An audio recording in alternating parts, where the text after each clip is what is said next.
जय हिंद दोस्तों, मैं आनंद चौहान एक बार फिर से आप सभी का हार्दिक स्वागत करता हूं टीचिंग विद आनंद चौहान में।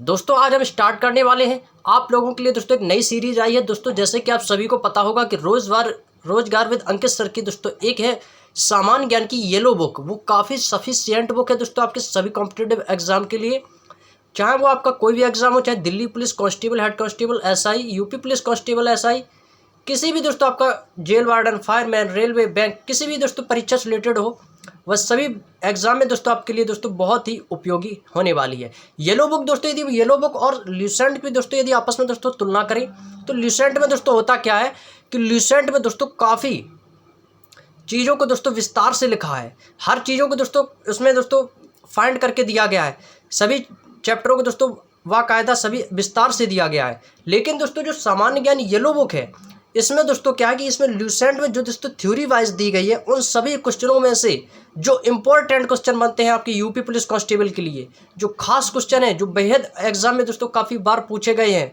और परीक्षा की दृष्टि काफ़ी बार रिपीटेड हुए और बहुत ही महत्वपूर्ण है, उन सभी को दोस्तों वन लाइनर में दोस्तों इसमें दर्शाया गया है और सभी क्वेश्चंस दोस्तों आपके इंपॉर्टेंट है। इसमें दोस्तों आपको सभी क्वेश्चन वन लाइनर टाइप के क्वेश्चन मिलेंगे।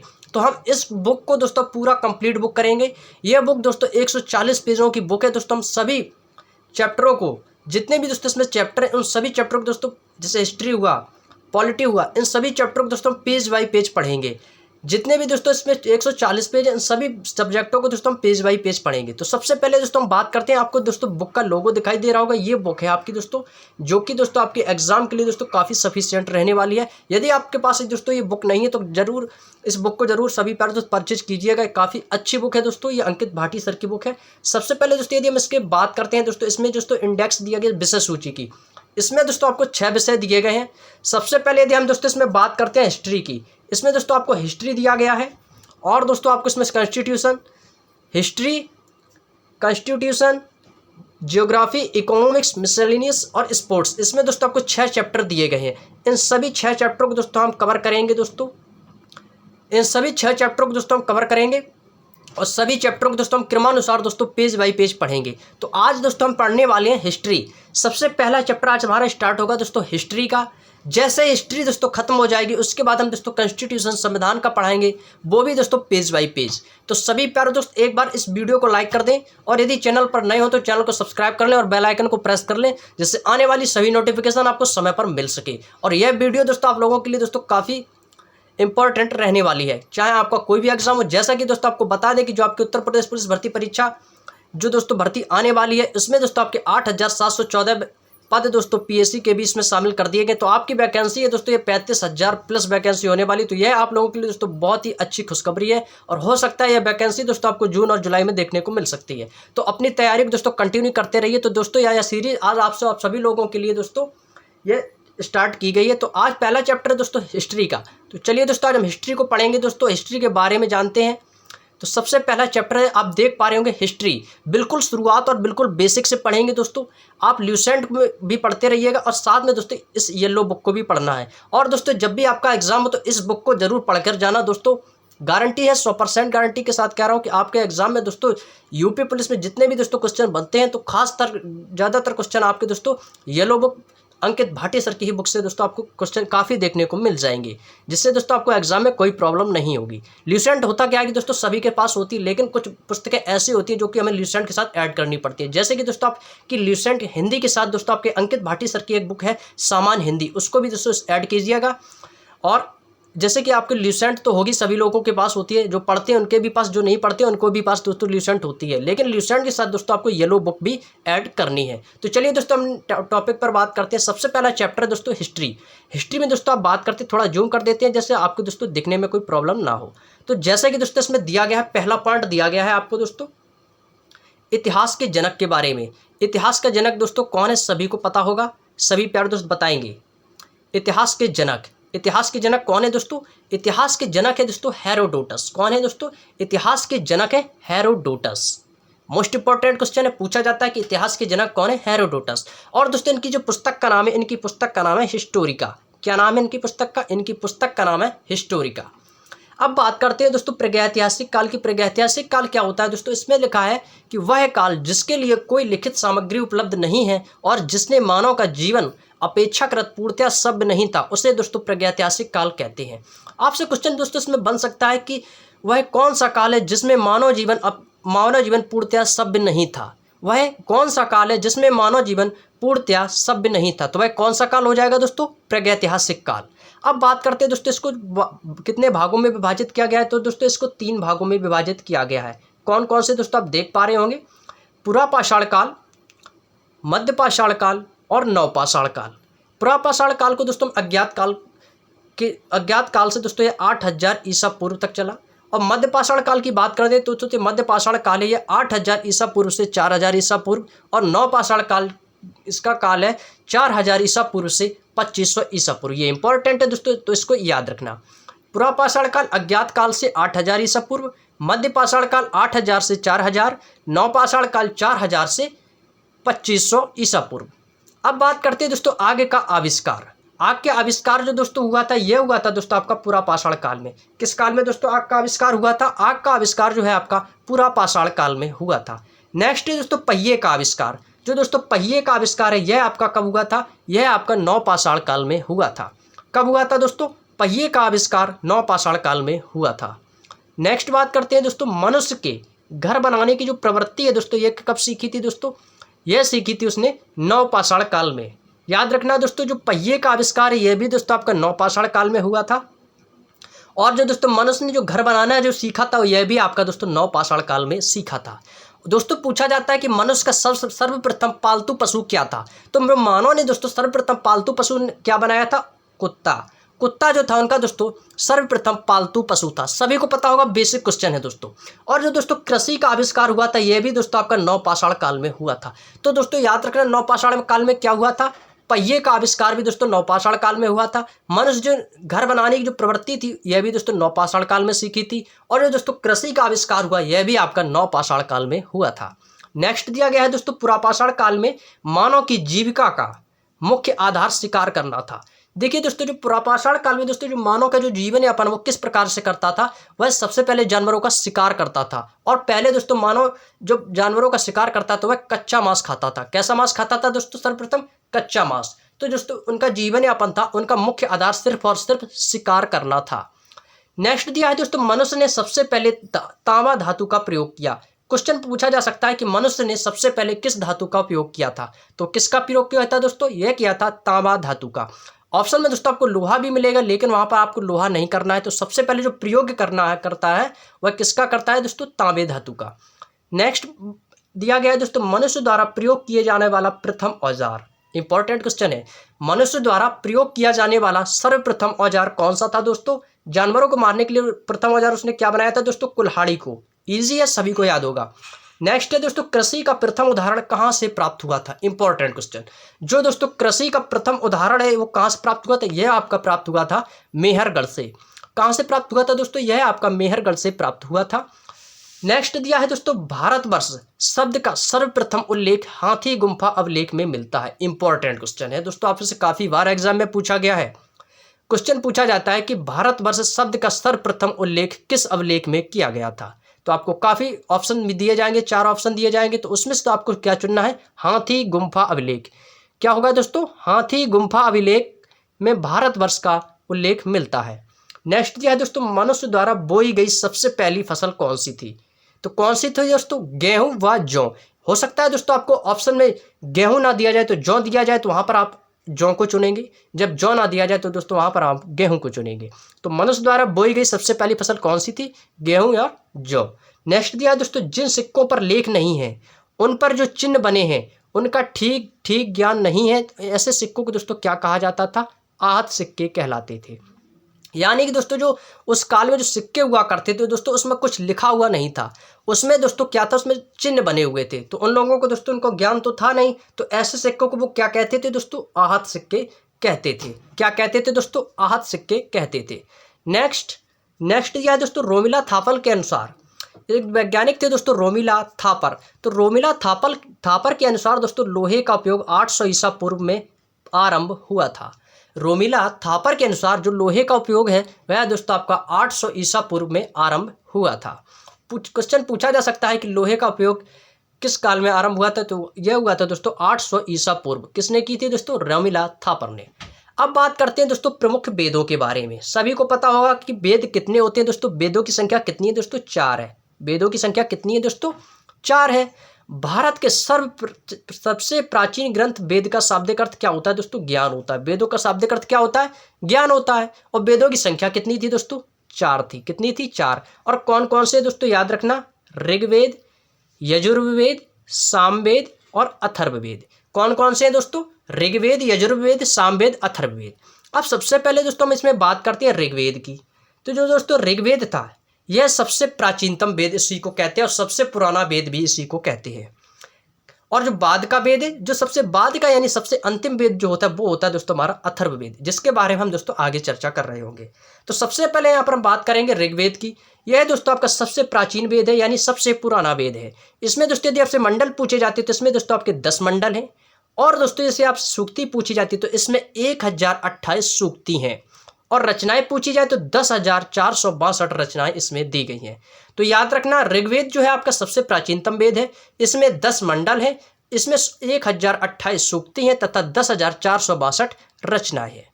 अब बात करते हैं दोस्तों अपने नेक्स्ट क्वेश्चन से। नेक्स्ट दिया है दोस्तों, यहाँ पे आप देख पा रहे होंगे, ऋग्वेद के लिए दोस्तों आपसे शाखाएं पूछी जाए। ऋग्वेद के लिए दोस्तों आपसे शाखाएं पूछी जाए तो दोस्तों शाखाएं कितनी है ऋग्वेद की? तो ऋग्वेद की जो शाखाएं दोस्तों ये ऋग्वेद की 5 शाखाएं हैं। कितनी शाखाएं? याद रखना ऋग्वेद की 5 शाखाएं हैं। नेक्स्ट है दोस्तों देवता सोम। जो सोम देवता का उल्लेख है वह ऋग्वेद के किसवें मंडल में है? क्वेश्चन पूछा जाता है कि ऋग्वेद के किस मंडल में देवता सोम का उल्लेख है? तो याद रखना देवता सोम का उल्लेख ऋग्वेद के 9वें मंडल में दिया गया है। ऋग्वेद के 9वें मंडल में सोम देवता का उल्लेख है। नेक्स्ट है दोस्तों ऋग्वेद में 21 नदियों का जिक्र मिलता है। और 21 नदियों का जो जिक्र है वो किस वेद में मिलता है दोस्तों? याद रखना ऋग्वेद में मिलता है। क्वेश्चन पूछा जाता है कि 21 नदियों का जिक्र किस वेद में मिलता है? तो याद रखना किस वेद में मिलेगा दोस्तों? ऋग्वेद में 21 नदियों का जिक्र मिलता है। दोस्तों यदि आप इसका बुक का दोस्तों यदि आप स्क्रीनशॉट ले रहे हैं अपने नोट्स जरूर बनाते रहना, तो दोस्तों आप लोगों के लिए काफ़ी अच्छा रहेगा। नेक्स्ट है दोस्तों गायत्री मंत्र, जिसकी रचना किसने की थी दोस्तों? काफ़ी बार एग्जाम में पूछा गया है कि गायत्री मंत्र की रचना किसने की थी दोस्तों? यह की थी विश्वामित्र ने। और गायत्री मंत्र का उल्लेख किस वेद में है? ऋग्वेद में पढ़ रहे हैं ना, तो ऋग्वेद में दोस्तों गायत्री मंत्र का उल्लेख है। और इसकी रचना किसने की थी दोस्तों? विश्वामित्र ने की थी। और इसका उल्लेख किस मंडल में है दोस्तों? इसका उल्लेख है आपका ऋग्वेद के 3रे मंडल में। क्वेश्चन पूछा जा सकता है कि ऋग्वेद के 3रे मंडल में किसका उल्लेख है? तो किसका उल्लेख हो जाएगा दोस्तों? गायत्री मंत्र का उल्लेख ऋग्वेद के 3रे मंडल में हो जाएगा। क्वेश्चन दोस्तों आपसे कुछ भी पूछा जा सकता है, घुमा फिरा के कुछ भी पूछेगा, लेकिन दोस्तों बस आपको याद रखना है कि गायत्री मंत्र की जो दोस्तों रचना की थी वो विश्वामित्र ने की थी। और गायत्री मंत्र का उल्लेख दोस्तों ऋग्वेद में मिलता है और ये ऋग्वेद के 3रे मंडल में है। तो क्वेश्चन कुछ भी पूछ दे। क्वेश्चन 1 है दोस्तों, इससे काफ़ी क्वेश्चन बन सकते हैं। अब देखना दोस्तों गायत्री मंत्र का उल्लेख किस वेद में है? ऋग्वेद में। क्वेश्चन 1 बन गया। और किस मंडल में है? 3रे मंडल में। 2 किसने रचना की? विश्वामित्र ने। अब प्रश्न 1 है, इसी से दोस्तों आपके 3 प्रश्न बन गए। तो क्वेश्चन को इस तरीके से दोस्तों आपको पढ़ना है, समझना है, रटना नहीं है, सिर्फ आपको अच्छे से समझना है। तो आप एग्जाम में दोस्तों कभी गलत नहीं करेंगे। नेक्स्ट दिया है दोस्तों गायत्री मंत्र का उल्लेख। देखो जो मैंने आपको अभी स्टार्टिंग में बताया तो वही दे दिया गया कि गायत्री मंत्र का उल्लेख किस वेद में है दोस्तों? ऋग्वेद में। और दोस्तों यह सावित्री को समर्पित है। क्वेश्चन पूछा जा सकता है कि जो गायत्री मंत्र का उल्लेख जो ऋग्वेद में है दोस्तों यह किसको समर्पित है? तो याद रखना है किसको समर्पित है दोस्तों? यह आपका सावित्री को समर्पित है। नेक्स्ट दिया है दोस्तों ऋग्वेद। ऋग्वेद में 7वें मंडल में राजा सुदास तथा 10 अन्य राजाओं का जो युद्ध हुआ था उनके बीच जो युद्ध का वर्णन है यह भी दोस्तों आपका ऋग्वेद के 7वें मंडल में दिया गया है। और इस युद्ध में राजा सुदास की जीत हुई थी। और यह युद्ध जो है आपका दोस्तों परशुनी नदी पर लड़ा गया था। क्वेश्चन पूछा जा सकता है कि परशुनी नदी का उल्लेख किस वेद में मिलता है? ऋग्वेद में मिलता है। बिल्कुल ईजी है क्योंकि अब ऋग्वेद अभी पढ़ रहे हैं। तो जो परशुनी नदी का उल्लेख है दोस्तों आपका ऋग्वेद में मिलता है। किस मंडल में दोस्तों? ये आपका 7वें मंडल में है, क्योंकि 7वें मंडल में राजा सुदास तथा 10 अन्य राजाओं के बीच उनका युद्ध हुआ था। तो उस युद्ध में दोस्तों क्या हुआ था कि सुदास की जीत हुई थी। और ये युद्ध कहाँ लड़ा गया था दोस्तों? यह आपका युद्ध परशुनी नदी पर लड़ा गया था। अब नेक्स्ट दोस्तों बात करते हैं यजुर्वेद की। अब नेक्स्ट वेद है दोस्तों हमारा दूसरा यजुर्वेद। यजुर्वेद है दोस्तों, ये इंपॉर्टेंट बात है यहाँ पर कि यह जो वेद है यह आपका दोस्तों गद्य और पद्य दोनों में लिखा गया है। किस में लिखा है? यह वेद जो है दोस्तों आपका गद्य और पद्य दोनों में लिखा गया है। क्वेश्चन पूछा जाता है कि गद्य और पद्य दोनों में लिखा गया वेद कौन सा है, तो वह आपका हो जाएगा दोस्तों यजुर्वेद। नेक्स्ट दिया है दोस्तों, अब बात करते हैं दोस्तों यजुर्वेद के भागों के बारे में। यजुर्वेद के दोस्तों भाग कितने हैं? यजुर्वेद के दोस्तों भाग हैं दो। कौन कौन से? कृष्ण यजुर्वेद और शुक्ल यजुर्वेद। पक्ष जैसे होते हैं कि कृष्ण पक्ष और शुक्ल पक्ष, ठीक उसी प्रकार दोस्तों यजुर्वेद के भी दो भाग होते हैं, कृष्ण यजुर्वेद और शुक्ल यजुर्वेद। अब नेक्स्ट दिया है दोस्तों सामवेद। अब सामवेद में दोस्तों इसे हम संगीत का भी वेद कहते हैं। क्वेश्चन पूछा जाता है कि संगीत का वेद कौन सा है, तो संगीत का वेद कौन सा है दोस्तों? सामवेद है, क्योंकि दोस्तों इस वेद में संगीत की जानकारी मिलती है, इसलिए दोस्तों इसको दोस्तों भारतीय संगीत का जनक भी कहा जाता है।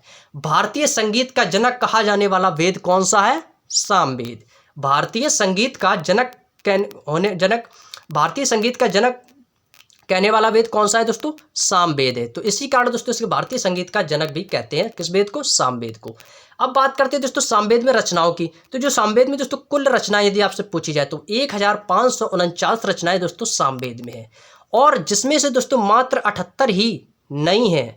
जिसमें दोस्तों 1549 रचनाओं में से केवल 78 रचनाएं ऐसी हैं जो नई हैं, और जो बाकी की दोस्तों जो शेष रचनाएं हैं वो आपकी दोस्तों किससे ली गई हैं? वो आपकी दोस्तों ऋग्वेद से ली गई हैं। इस चीज़ को दोस्तों याद रखना। अब नेक्स्ट वेद है दोस्तों हमारा अथर्ववेद। इसी वेद को दोस्तों हम कहते हैं सबसे बाद का वेद। कौन सा दोस्तों? सबसे बाद यानी सबसे अंतिम वेद। तो सबसे अंतिम वेद कौन सा हो जाएगा दोस्तों? अथर्ववेद। जैसा कि दोस्तों यहाँ पर लिखा कि यह वेद सबसे बाद में लिखा गया था, यानी अंतिम वेद है। इसे दोस्तों आधुनिक वेद के नाम से भी जानते हैं। और इस वेद में दोस्तों होता क्या है कि इस वेद में जादू टोना, तंत्र मंत्र, चिकित्सा, विवाह, वशीकरण, प्रेम का उल्लेख इसमें किया गया है। किस वेद में दोस्तों? अथर्ववेद में। एक क्वेश्चन दोस्तों इसमें काफी बार एग्जाम में पूछा गया कि जादू टोना वाला वेद कौन सा है, तो वह कौन सा हो जाएगा दोस्तों? अथर्ववेद हो जाएगा। अब इसकी भी दोस्तों दो शाखाएं हैं अथर्ववेद की। कौन कौन सी? एक है दोस्तों पिप्पलाद और एक है दोस्तों शौनक। पिप्पलाद एवं शौनक ये किस वेद की शाखाएं हैं दोस्तों? अथर्ववेद की शाखाएं हैं। तो अथर्ववेद की शाखाएं कितनी हो जाएंगी दोस्तों? दो। क्वेश्चन पूछा जाता है दोस्तों किस वेद को ब्रह्म वेद भी कहा जाता है? किस वेद को ब्रह्म वेद भी कहा जाता है? तो वह दोस्तों आपका कौन सा वेद है? अथर्ववेद। अथर्ववेद को दोस्तों हम ब्रह्म वेद भी कहते हैं। इसमें यह बताया गया है कि सभा तथा समिति प्रजापति की दो पुत्रियां हैं। इस वेद में दोस्तों बताया गया कि जो सभा तथा समिति प्रजापति की दो पुत्रियां हैं। नेक्स्ट है दोस्तों वेदांग। सभी को पता होगा कि दोस्तों वेदांगों की संख्या कितनी है? वेदांगों की संख्या कितनी है सभी प्यारे दोस्तों बताएंगे। कितने हैं वेदांग? 6 वेदांग हैं। वेद कितने हैं? 4, और वेदांग कितने हैं? 6। कौन कौन से दोस्तों हमारे वेदांग हैं? सबसे पहला है दोस्तों शिक्षा, दूसरा दिया है ज्योतिष, व्याकरण, कल्प, निरुक्त और छंद। याद रखना वेदांगों की कुल संख्या 6। अब इन 6 वेदांगों को भी याद रखना है। कौन कौन से? शिक्षा, ज्योतिष, व्याकरण, कल्प, निरुक्त और छंद। और यदि आपसे दोस्तों पुराणों की संख्या पूछी जाए तो पुराणों की कुल संख्या कितनी है? 18 है। पुराणों की कुल संख्या कितनी है? 18 है। और दोस्तों जो पुराणों के रचयिता हैं उनको क्या कहते हैं? पुराणों के रचयिता कौन है दोस्तों? लोमहर्ष। याद रखना, इंपॉर्टेंट क्वेश्चन है, आपसे पूछा जा सकता है कि पुराणों के रचयिता कौन है, तो पुराणों के रचयिता हैं लोमहर्ष। अब पुराणों में दोस्तों यदि पूछा जाए कि सबसे प्राचीन पुराण कौन सा है, सबसे प्राचीन पुराण कौन सा है, यानी सबसे पुराना पुराण, सबसे जो पहला पुराण है वह कौन सा है दोस्तों? वह आपका है मत्स्य पुराण। याद रखना कौन सा पुराण है दोस्तों? मत्स्य पुराण आपका सबसे प्राचीनतम पुराण है। और पुराणों की संख्या कितनी है दोस्तों? 18 है। याद रखना पुराणों की संख्या कितनी है? 18 है। नेक्स्ट है दोस्तों वर्तमान उपलब्ध पुराण गुप्त काल के आसपास के हैं। ये दोस्तों जो वर्तमान में जितने भी पुराण का है ये सभी आपके गुप्त काल के आसपास में है लगभग में। इसमें दोस्तों जो विष्णु पुराण की यदि हम बात करें तो दोस्तों विष्णु पुराण है, इसका संबंध आपका मौर्य वंश से है। इंपॉर्टेंट पॉइंट है यहाँ पे दोस्तों, कॉपी में नोट कीजिएगा कि विष्णु पुराण का संबंध किस वंश से है? मौर्य वंश से। और जो दोस्तों मत्स्य पुराण है, जो आपका मत्स्य पुराण है यह आपका है दोस्तों सातवाहन वंश से। मत्स्य पुराण का संबंध किससे है? सातवाहन वंश से। और एक तीसरा है अपना वायु पुराण, और यह वायु पुराण का संबंध किससे है दोस्तों? गुप्त वंश से। किससे है? गुप्त वंश से। अब दोस्तों इसको याद कैसे रखेंगे? दोस्तों आपको याद रखना है, सबसे पहला तो आपको याद ही करना पड़ेगा कि विष्णु पुराण का संबंध किससे है? मौर्य वंश से। किससे हो गया? मौर्य वंश से। अब नेक्स्ट है दोस्तों मत्स्य पुराण। तो मत्स्य पुराण का संबंध किससे हो जाएगा? सातवाहन से। अब दोस्तों मत्स्य में देखो, मत्स्य जब बोलेंगे तो इसमें दोस्तों सा निकल रहा है, सा निकल रहा है, तो मत्स्य से आ रहा है, तो से का मतलब सातवाहन वंश से हो जाएगा। आप दोस्तों कैसे भी याद रखने, कोई भी अपनी ट्रिक बना लें, बस आपको याद रखना है, कैसे भी आप अपनी मर्जी से भी कोई ट्रिक बना सकते हैं, बस आपको याद रखना है, आपको बस भूलना नहीं है, कैसे भी आप याद रखिए। तो मत्स्य पुराण हो गया, तो मत्स्य से आ गया, तो यानी सातवाहन वंश। अब बात करते हैं वायु पुराण की। अब वायु पुराण का संबंध किससे? गुप्त वंश से। अब वायु होती कैसी दोस्तों? अदृश्य होती है, गुप्त होती है, हमको वायु तो दिखती नहीं है, हवा जो होती है वो हमको कभी दिखती है? नहीं दिखती, नहीं, यानी गुप्त रहती है। तो वायु पुराण यानी गुप्त वंश से हो जाएगा। तो वायु पुराण का संबंध किससे हो जाएगा? गुप्त वंश से। तो आप इसको दोस्तों आसानी से याद रख सकते हैं। नेक्स्ट है दोस्तों अर्थशास्त्र के लेखक। इंपॉर्टेंट क्वेश्चन है, सभी को पता होगा। अभी दोस्तों आपका बेसिक स्टार्ट हुआ है, आज से दोस्तों हमारा पहला वीडियो बिल्कुल बेसिक है, आसानी से दोस्तों आप इसको याद रख सकते हैं। और सभी को दोस्तों पहले से भी इस चीज़ को पता होगा, क्योंकि आपने ल्यूसेंट बुक को अच्छे से पढ़ रखा होगा। अब बात करते हैं दोस्तों अर्थशास्त्र के लेखक। तो अर्थशास्त्र के लेखक कौन है दोस्तों? चाणक्य। अब चाणक्य के भी दोस्तों दो अन्य नाम हैं, कंफ्यूज नहीं होना है। विष्णुगुप्त दोस्तों किसको कहते हैं? चाणक्य को भी कहते हैं, और कौटिल्य जो है दोस्तों इन चाणक्य का ही नाम है। तो अर्थशास्त्र के लेखक कौन है? कौटिल्य, चाणक्य, विष्णुगुप्त, यानी ये तीनों नाम है, ये सिर्फ एक ही व्यक्ति के हैं। वो कौन है? चाणक्य। विष्णुगुप्त को चाणक्य के नाम से जानते हैं, और कौटिल्य भी है, यह भी हमारे चाणक्य है। नेक्स्ट है दोस्तों अर्थशास्त्र एक कैसा शास्त्र है दोस्तों? ये अर्थशास्त्र जो है आपका राजनीति शास्त्र है। कैसा शास्त्र है? राजनीति शास्त्र। इसमें दोस्तों मौर्यकालीन इतिहास का वर्णन किया गया है। इसमें जो है दोस्तों आपका मौर्यकालीन इतिहास का वर्णन मिलता है, किसमें? अर्थशास्त्र में। और अर्थशास्त्र कैसा है दोस्तों? यह आपका राजनीति शास्त्र है। अब यहाँ से दोस्तों होता है कि हमारा एक पेज जो है दोस्तों कंप्लीट हो गया है। अब हमने दोस्तों एक पेज पूरा कंप्लीट कर लिया, और उम्मीद है दोस्तों आपको बिल्कुल अच्छे से क्लियर हो गया होगा और याद भी होता होगा साथ में। अब बात करते हैं अपने नेक्स्ट पेज की। नेक्स्ट पेज दिया गया है दोस्तों राजतरंगिणी। पुस्तक किसने लिखी है दोस्तों? जो राजतरंगिणी दोस्तों आपकी जो पुस्तक है किसने लिखी है? यह आपकी दोस्तों कल्हड़ ने लिखी है। किसने लिखी है दोस्तों? सभी को पता होगा, राजतरंगिणी जो पुस्तक है यह आपकी दोस्तों कल्हड़ ने लिखी है। और इस पुस्तक में दोस्तों मिलता क्या है? इस पुस्तक में किसका उल्लेख किया गया? इस पुस्तक में दोस्तों कश्मीर के राजाओं का इतिहास दिया गया है। राजतरंगिणी जो पुस्तक है यह कल्हड़ द्वारा रचित है, और इस पुस्तक में दोस्तों कश्मीर के राजाओं का इतिहास मिलता है। नेक्स्ट है दोस्तों अष्टाध्यायी। सभी को पता होगा अष्टाध्यायी किसकी रचना है? पाणिनि की है, और यह दोस्तों संस्कृत व्याकरण की पुस्तक है, सभी को पता होगा, बिल्कुल ईजी है। नेक्स्ट है दोस्तों सबसे प्राचीन स्मृति। स्मृति में दोस्तों आपको पता होगा एक सबसे प्राचीनतम स्मृति है मनुस्मृति। कौन सी है? मनुस्मृति। यदि आपसे दोस्तों इसका लेखक पूछा जाए तो लेखक कौन है इसके? मनु है। मनुस्मृति, लेखक भी मनु है। नेक्स्ट है दोस्तों जैन साहित्य। अब जैन साहित्य को दोस्तों क्या कहा जाता है? इंपॉर्टेंट याद रखना, जैन साहित्य को दोस्तों आगम कहा जाता है। क्या कहा जाता है? जैन साहित्य को आगम कहा जाता है।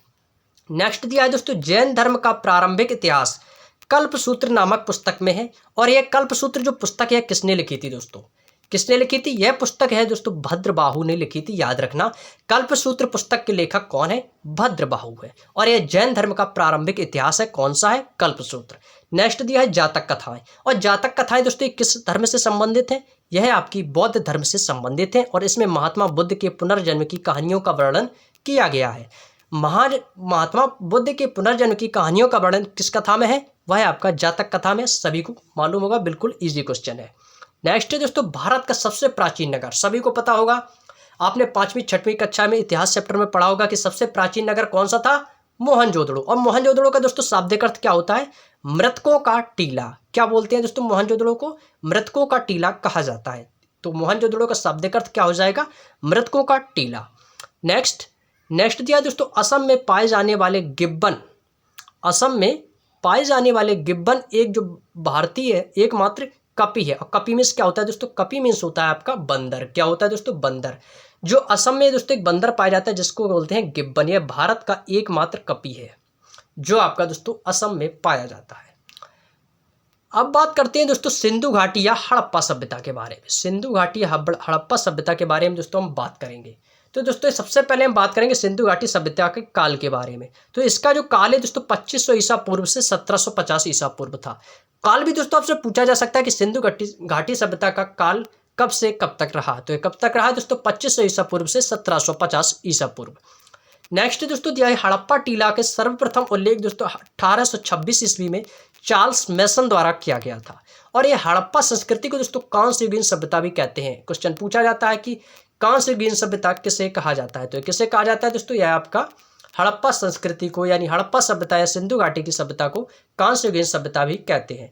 इन लोगों में दोस्तों क्या था कि इन लोगों को तांबे में टिन मिलाकर कांसा बनाने की विधि आती थी। इन लोगों को तांबे में टिन मिला देते तो उससे दोस्तों कांसा बन जाता था। इनको दोस्तों यह विधि आती थी। किन लोगों को दोस्तों? हड़प्पा सभ्यता वासियों को। नेक्स्ट बात करते हैं दोस्तों, सिंधु सभ्यता की दोस्तों खोज किसने की थी? इंपॉर्टेंट क्वेश्चन दोस्तों, यहाँ से सभी को पता होगा, बिल्कुल इजी क्वेश्चन है। सिंधु घाटी जो सिंधु सभ्यता था दोस्तों, ये सिंधु सभ्यता की दोस्तों ये खोज किसने की थी? यह किस थी दोस्तों? राय बहादुर दयाराम साहनी ने। किसने की थी दोस्तों? दयाराम साहनी ने सिंधु सभ्यता की दोस्तों खोज की थी। नेक्स्ट दिया है दोस्तों, इस सभ्यता के मुख्य निवासी द्राविड़ जो थे दोस्तों, यह दक्षिण दिशा में रहते थे यानी दक्षिण भागों में रहते थे और भूमध्य सागरी थे। कैसे थे दोस्तों? भूमध्य सागरी थे। और यह कैसी सभ्यता थी दोस्तों? यह एक नगरीय सभ्यता थी। क्वेश्चन पूछा जा सकता है कि सिंधु सभ्यता कैसी सभ्यता थी दोस्तों? ग्रामीण थी या नगरीय थी? तो कैसी थी दोस्तों? सिंधु सभ्यता आपकी नगरीय सभ्यता थी, ना कि ग्रामीण। तो कौन सी बताएंगे आप सभी प्यारे दोस्त? नगरीय सभ्यता। और सिंधु सभ्यता के यदि आपसे दोस्तों बंदरगाह पूछा जाए तो सिंधु सभ्यता का बंदरगाह लोथल को माना जाता है। सिंधु सभ्यता का जो बंदरगाह था दोस्तों, यह आपका कौन सा था? लोथल। याद रखना, सिंधु सभ्यता का बंदरगाह कौन था? लोथल। नेक्स्ट, सिंधु सभ्यता की दोस्तों मोस्ट इंपोर्टेंट क्वेश्चन, सिंधु सभ्यता की आपसे लिपि भी पूछ देता है।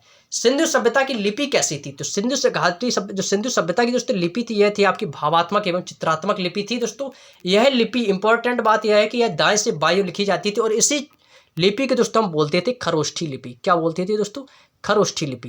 क्वेश्चन पूछा जाता है कि वह कौन सी लिपि है जो दाएं से बाईं ओर लिखी जाती है? तो वह कौन सी लिपि है दोस्तों? आपकी खरोष्ठी लिपि है जो यह आपकी दाएं से बाईं ओर लिखी जाती है। और यह सिंधु सभ्यता की लिपि है और वह कैसी थी दोस्तों? भावात्मक एवं चित्रात्मक लिपि थी।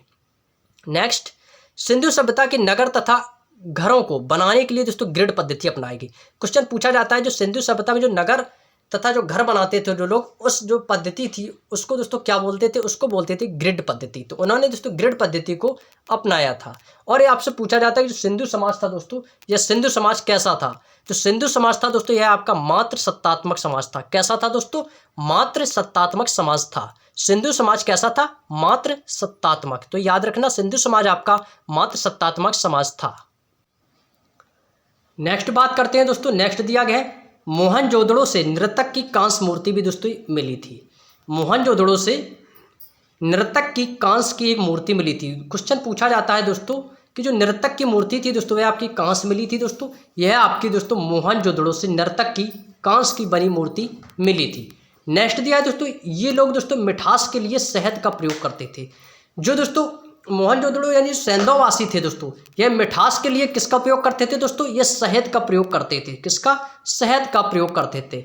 और सैंधववासी दशमलव प्रणाली पर आधारित है और इनका दोस्तों बाँटों का प्रयोग करते थे। जो आपके किलो बाट होते हैं, तो दोस्तों ये दशमलव प्रणाली पर आधारित बाँटों का प्रयोग करते थे। कौन करते थे दोस्तों? सैंधववासी। क्वेश्चन पूछा जाता है कि दशमलव प्रणाली पर आधारित बाँटों का प्रयोग कौन करते थे दोस्तों? तो वह थे आपके दोस्तों सैंधववासी।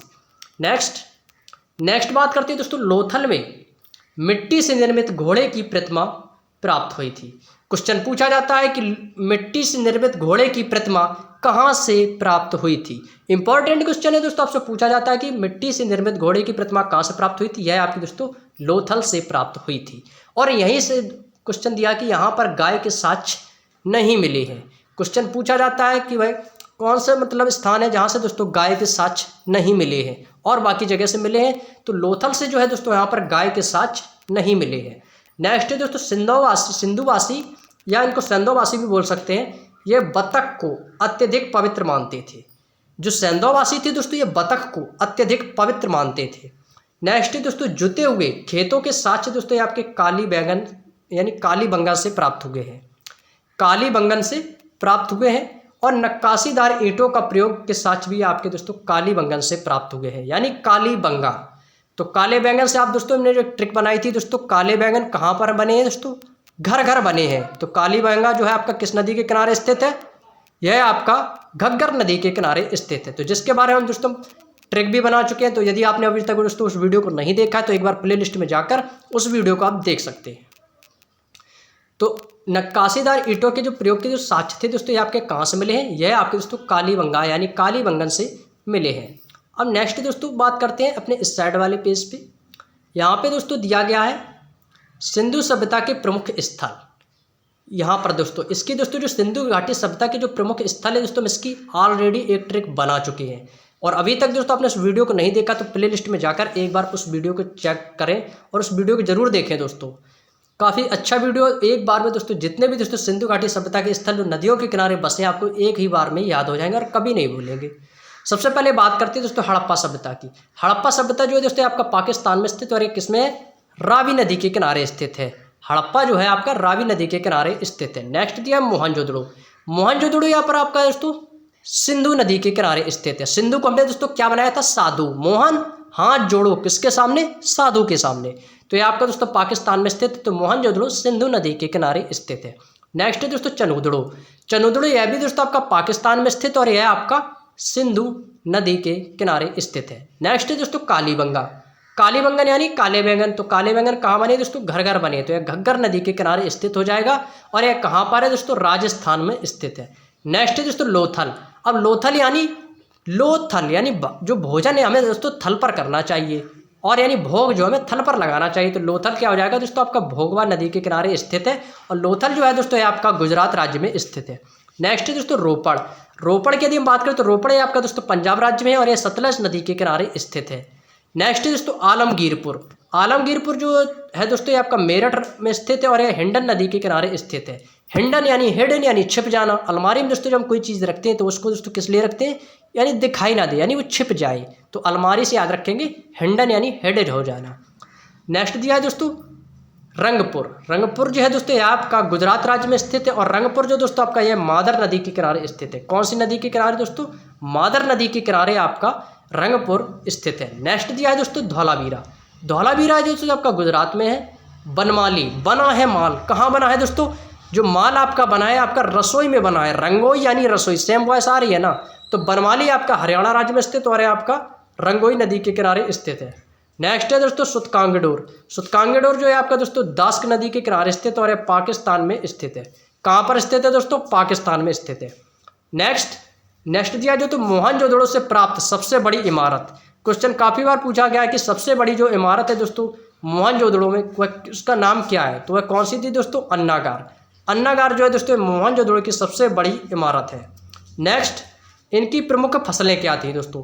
फसलों के बारे में यदि हम बात करें तो दोस्तों इनकी जो प्रमुख फसल थी दोस्तों गेहूँ थी, जौ और यहाँ पर दोस्तों सूती एवं ऊनी वस्त्रों का प्रयोग करते थे। इनकी प्रमुख फसलें दोस्तों दो थी, कौन कौन सी थी, गेहूँ और जौ, और ये सूती एवं ऊनी वस्त्रों का दोस्तों प्रयोग करते थे। नेक्स्ट है दोस्तों अग्निकुंड। अग्निकुंड दोस्तों लोथल एवं कालीबंगा से प्राप्त हुए। क्वेश्चन पूछा जाता है कि जो दोस्तों आपका अग्निकुंड है आप कहाँ से प्राप्त हुआ है। अग्निकुंड का साक्ष्य कहाँ से प्राप्त हुआ है दोस्तों, यह आपका लोथल और कालीबंगन से प्राप्त हुआ है। और कालीबंगन का दोस्तों शाब्दिक अर्थ होता है काली चूड़ियाँ। क्या होता है दोस्तों, कालीबंगन का शाब्दिक अर्थ क्या होता है, काली चूड़ियाँ। और मोहनजोदड़ो का शाब्दिक अर्थ आपको क्या बताया था, मृतकों का टीला। तो याद रखना कालीबंगन का अर्थ है काली चूड़ियाँ और मोहनजोदड़ो का अर्थ है मृतकों का टीला। नेक्स्ट है दोस्तों मनके बनाने का कारखाना। जो मनके बनाए जाते थे दोस्तों ये आपके लोथल और चनुदड़ो से प्राप्त हुए हैं। कहाँ से प्राप्त हुए हैं, लोथल तथा चनुदड़ो से आपके मनके बनाने के कारखाने प्राप्त हुए हैं। इंपॉर्टेंट पॉइंट यहाँ पे है चावल के साक्ष्य। चावल के जो साक्ष्य है आपके दोस्तों कहाँ से प्राप्त हुए, यह भी आपकी लोथल से प्राप्त हुए हैं। चावल के साक्ष्य कहाँ से प्राप्त हुए हैं, लोथल से। नेक्स्ट हड़प्पा की मोहरों पर एक सींग वाला पशु का चित्र मिलता है और यह मोहरें हैं जो दोस्तों ये स्टेलाइट धातु की बनी हुई है। हड़प्पा सभ्यता की जो मोहरें थी दोस्तों यहाँ इन पर एक सींग वाला पशु का चित्र मिलता है और यहाँ पर दोस्तों इसकी जो मोहरें हैं यह किस धातु की बनी थी दोस्तों, स्टेलाइट धातु की बनी होती हैं। तो क्वेश्चन पूछा जा सकता है कि हड़प्पा सभ्यता जो मोहरें थी वो किस धातु की बनी हुई थी, तो वो स्टेलाइट धातु की बनी हुई थी। नेक्स्ट है दोस्तों सिंधु सभ्यता के लोग जो पूजा करते थे वह किसकी करते थे दोस्तों, मातृ देवी की। आपको बता चुके हैं स्टार्टिंग में कि सिंधु सभ्यता कैसी थी दोस्तों, मातृ सत्तात्मक सभ्यता थी, क्योंकि मातृ का मतलब मातृ देवी की पूजा करते थे।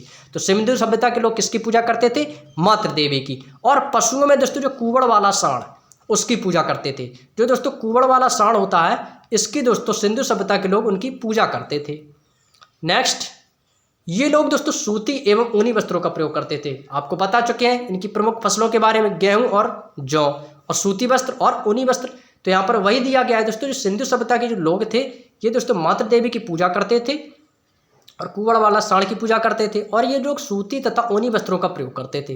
तथा दोस्तों ये मनोरंजन यानी खेल के लिए दोस्तों मछली पकड़ना, शिकार करना, पशु पक्षियों को आपस में लड़ाना और पासा खेलने का प्रयोग करते थे। ये दोस्तों इनके मनोरंजन के खेल थे, जैसे मछली पकड़ना, शिकार करना, पशु पक्षियों को दोस्तों आपस में लड़ाना और पासा खेलना, ये सभी दोस्तों इनके मनोरंजन थे। नेक्स्ट दोस्तों इनको तलवार का ज्ञान नहीं था। इनको जो सैंदोवासी थे दोस्तों इनको तलवार का ज्ञान नहीं था और आग से पकी हुई मिट्टी को दोस्तों टेरिकोटा कहते हैं। क्वेश्चन काफ़ी बार दोस्तों एग्जाम में पूछा गया, इंपॉर्टेंट है, याद रखना कि आग से पकी हुई मिट्टी को हम क्या कहते हैं, उन्हें बोलते हैं टेराकोटा या टेरिकोटा भी कह सकते हैं। तो आग से पकी हुई मिट्टी को क्या बोलते हैं, टेरिकोटा। नेक्स्ट दिया दोस्तों सिंधु समाज में पर्दा प्रथा तथा वेश्यावृत्ति भी प्रचलित थी। सिंधु समाज में पर्दा प्रथा तथा वेश्यावृत्ति भी दोस्तों आपके इसमें प्रचलित थी। नेक्स्ट, सिंधु सभ्यता के लोग लाल मिट्टी से बर्तन बनाते थे। किससे बर्तन बनाते थे दोस्तों, जो सिंधु सभ्यता के जो लोग थे दोस्तों यह आपका लाल मिट्टी से बर्तन बनाते थे। क्वेश्चन पूछा जाता है कि लाल मिट्टी से बर्तन कौन लोग बनाते थे, सिंधु सभ्यता के लोग, और उस पर दोस्तों एक काले रंग की डिजाइन भी बनाते थे। सिंधु सभ्यता के लोग लाल मिट्टी के बर्तन बनाते थे और उस पर काले रंग की डिजाइन बनाते थे। और सिंधु घाटी जो सभ्यता का इनका विनाश का कारण था दोस्तों बाढ़ आ जाना। दोस्तों बाढ़ आ गई थी दोस्तों, इस कारण दोस्तों सिंधु घाटी सभ्यता का विनाश हो गया था, पतन हो गया था, यानी वो सभ्यता दोस्तों नष्ट हो गई थी। तो सिंधु घाटी सभ्यता के जो विनाश का जो प्रमुख कारण क्या है दोस्तों, बाढ़ का माना जाता है। सिंधु घाटी जो सभ्यता का दोस्तों कारण है वह क्या है दोस्तों, बाढ़ मानी जाती है कि बाढ़ आने से दोस्तों जो सिंधु घाटी सभ्यता का जो है विनाश हो गया था। अब नेक्स्ट दिया है दोस्तों आपका वैदिक सभ्यता, जिसके बारे में हम चर्चा करेंगे दोस्तों नेक्स्ट वीडियो में। तो इस क्लास को दोस्तों यहीं तक रखेंगे दोस्तों। तो इस क्लास को दोस्तों यहीं पर हम एंड करते हैं और उम्मीद है दोस्तों यह वीडियो आपको बेहद पसंद आया होगा। और जिन दोस्तों ने अभी तक दोस्तों वीडियो को लाइक नहीं किया तो एक बार सभी प्यारे दोस्त वीडियो को लाइक कर दें। और यदि चैनल पर नए हो तो चैनल को सब्सक्राइब कर लें और बेल आइकन को प्रेस कर लें, जिससे आने वाली सभी नोटिफिकेशन दोस्तों आपको समय पर मिल सके। तो आज जो है दोस्तों हमने 2 पेजों को कंप्लीट कर लिया है और बहुत ही अच्छे से और समझकर दोस्तों कंप्लीट किया है। उम्मीद है दोस्तों आपको वीडियो बेहद पसंद भी आएगा। और यदि दोस्तों आपको वीडियो अच्छा लगे तो कमेंट बॉक्स में जरूर बताना सभी पर दोस्तों आप लोगों को क्लास कैसी लगी है। और सभी दोस्तों ये लोग हम आपको पूरी कंप्लीट करवा देंगे, पेज बाय पेज धीरे पढ़ेंगे, अच्छे से पढ़ेंगे और संपूर्ण बिल्कुल अपने मतलब माइंड में एकदम सेट कर लेंगे कि जैसे हम कभी ना भूलें और पेपर में दोस्तों जैसे ही क्वेश्चन आए और उसको हम दोस्तों तुरंत सॉल्व कर दें। तो चलिए दोस्तों हम आप लोगों को ऐसे ही अब नेक्स्ट में बात करेंगे दोस्तों वैदिक सभ्यता के बारे में। इसका नेक्स्ट वीडियो आएगा तो उसमें तब तक आप सभी लोग इस वीडियो को देखते रहिए और जो भी दोस्तों हमारी क्लास है प्लेलिस्ट में पढ़ी है उन क्लासों को भी देखते रहिए। तो चलिए दोस्तों मिलेंगे हम आप लोगों को नेक्स्ट वीडियो में, तब तक के लिए आप सभी दोस्तों का बहुत बहुत धन्यवाद। जय हिंद, जय भारत।